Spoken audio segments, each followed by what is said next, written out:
ধরুন কোনো এক সুন্দর সকাল আপনি ঘুম থেকে উঠলেন, ঘুম থেকে উঠেই গুগল মেল চেক করতে গেলেন, কিন্তু এ কি, গুগল তো কাজ করছে না।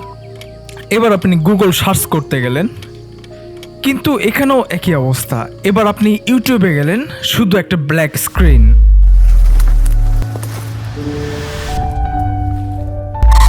তবে কি গুগল ভ্যানিশড হয়ে গেল? শুধু গুগলই নয়, একই সাথে Gmail, Google Maps, YouTube, Google Docs, Google Drive সব একসাথে আনইউজেবল। প্রথম 1 ঘন্টাতেই দেখবেন চারপাশে হাহাকার শুরু হয়ে গেছে। কর্পোরেট অফিসগুলো প্রায় বন্ধের পথে।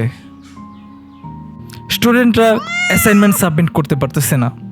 লোকাল ফুড ডেলিভারি বয় ও ম্যাপস ইউজাররা ম্যাপস ইউজ করতে পারছে না। ইনফ্লুয়েন্সারদের মাথায় হাত, কারণ ইউটিউব কাজ করছে না। চারপাশে এক ধরনের কৃত্রিম শূন্যতা।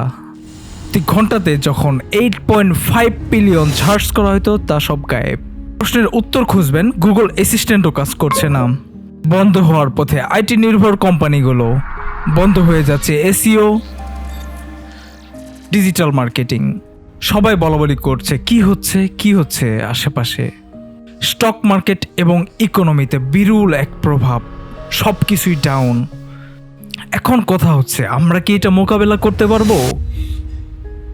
উত্তর হচ্ছে হ্যাঁ, আমরা পারবো। বিকজ আমাদের আছে Microsoft Bing, DuckDuckGo, Yahoo, Ecosia এবং সোশিয়াল নেটওয়ার্কস। কিন্তু এগুলা কি গুগলের সমকক্ষ কিছু? No, Google is not just a search engine, it's our habit. আমরা প্রচুর পরিমাণে নির্ভরশীল, বলতে গেলে বেশি পরিমাণ নির্ভরশীল।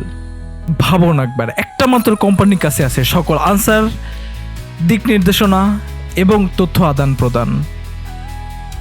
পুরো পৃথিবীকে যেন এক অদৃশ্য তারের মাধ্যমে বেঁধে রেখেছে এই গুগল সার্ভিস। প্রতিটি ঘরে ঘরে রয়েছে এর সার্ভিস। অফিস থেকে শুরু করে দোকানপাট, বাসাবাড়ি, সকল কিছুই এর আওতায়। হুট করে যদি গুগল আনঅ্যাভেলেবল হয়ে যায়, আপনি কি করবেন? কমেন্টে জানাবেন। চেষ্টা করছি কিছু কোয়ালিটি কন্টেন্ট তৈরি করার, আপনাদের সহযোগিতার প্রয়োজন। লাইক করুন, সাবস্ক্রাইব করুন এবং ফলো করুন। ও কমেন্ট করতে ভুলবেন না।